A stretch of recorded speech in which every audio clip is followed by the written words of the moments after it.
Sa Victorias City, probinsya sa Negros Occidental, 18 kapulian, ginlamon sang kalayo. BFP ginapaalerto ang publiko na tuhoy sa nagakatabo nga sunog, ilabi na subo nga Fire Prevention Month.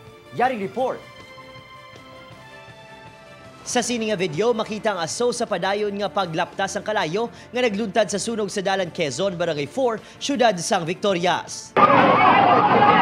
Sa investigasyon sang Bureau of Fire Protection, nagsugod ang kalayo sa ikaduwa nga panalgan sang puluyan ni Reynaldo Bionat kag madasig nga naglaptas sa mga kaiping nga puluyan. Nagdangat sa 13 ang nalista nga totally damaged, samtang kapilima ka mga puluyan ang partially damaged. Padayon ang investigasyon sang arson investigators ng Victorias BFP agud matumod ang gintunaan sa kalayo. Samtang ginapaalerto sang BFP ang publiko sa asod-asod nga pagluntad sang sunog sa probinsya ilabi na sini nga Marso sa diin ginasaulog sang Fire Prevention Month. Paano di ko magtabo ang kalayo ngayon na dapat mayroon kita tawag na exit plan sila Balay para malikaw nga natin sila ang sa ating Balay. Ipot natin sa kanila sa prevention, okay na, pero mas maayon para kung kada pamilya, execute na tawag na exit plan.